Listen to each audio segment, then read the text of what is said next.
This is my third video on melody writing using kind of multiple layers and octave displacement. This one I'm going to look at a Gonzalo song, La Muerte de un Lobo Bueno, Death of a Good Wolf in the English. I believe it's from the Simplicated album, I'm not completely sure, but it sounds like this.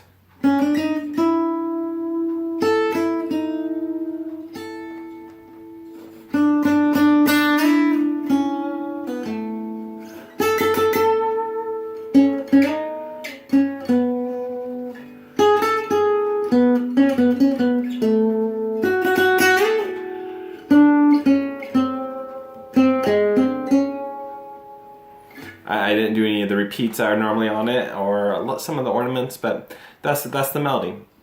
Right now, let's take a look at this. Like I said, Gonzalo Bergara, he is such a brilliant melody writer. He is aware that he's doing multiple lines. I don't think he really thinks so much in terms of octave displacement. He's not analyzing this as he goes. I mean, he's using his ears, absolutely. He's using his ears and instincts and finding those notes that are going to sound pretty. But in the beginning, he's got this C sharp, this E, and this A, and guess what key he's in? A.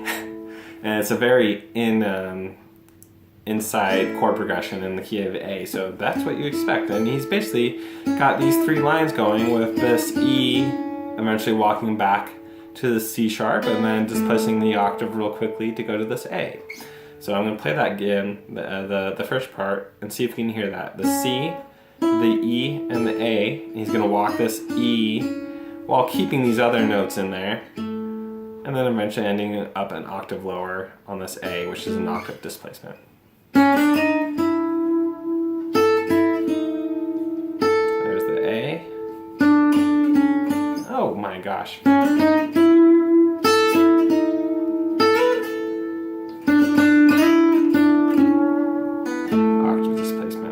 So you hear all those notes in there, and you see he's just got multiple lines moving against each other.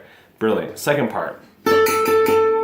He's got a line going here on the second string, and he's going to have another line going on string 4. And again, just listen to how he's got two lines moving and how that creates such an effective melody. And the line begins on an A. The second line is on a C sharp. You know, sound familiar?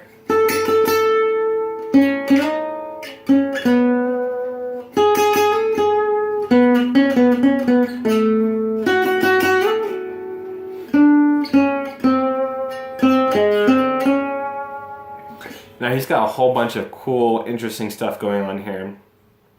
One, that little ornament that he likes to do where he slides all the way up a minor third, which isn't as usual as doing like something like that. Going up a whole minor third, that brings us back to that A. That's part of his line. So it's really a brilliant little ornament there. And the second thing, when he brings in this D, I want you to listen for that, because that D it seems kind of out of nowhere, but it's not. He's referencing that C sharp, even though that happened way before. It actually happens way up here. Your ear still references back to that C sharp when he goes to this D. So even though this melody is way down here on an A, again A, C sharp, and E, we can still bring our ears to hear that D in context of that C sharp that he played earlier, which eventually ends up actually back on C sharp. So listen to that section again. I just want you to hear these two lines going on, and when we get to this D, I want you to hear that doesn't really come out of nowhere. It's really a nice surprising effect that references back to this C sharp. So again, the line is just A and C sharp here.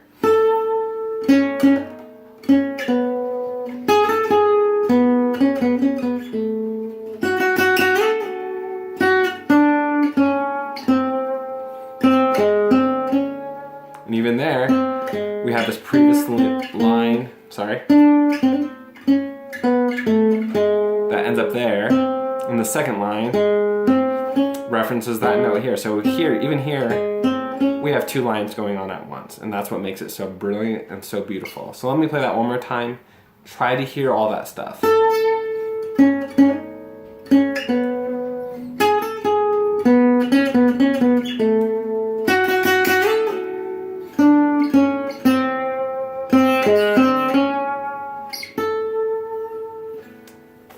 hope this is helpful. I've done 3 videos kind of on the same topic because I think rather than analyzing this stuff on sheet music, I think it's better just to look at a few melodies and see how those multiple lines are kind of interweaving and intertwining, and see how you really just have a couple simple lines that are happening at once, and that's what creates a beautiful melody.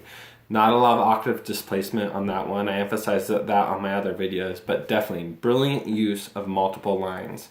Going forward, I think you should get Gonzalo's Walking Home album, his Simplicated album, and his new one, I don't even remember his brand new one, which is absolutely brilliant.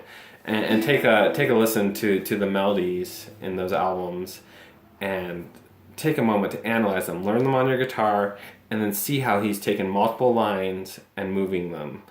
And it's that simple. And then see if you can put that on your own playing. Come up with a beautiful chord progression. Figure out what those structural notes of that chord progression are, and see if you can take those structure tones and make multiple lines and move them through your music. I think that's very effective, and I hope it's helpful to everyone.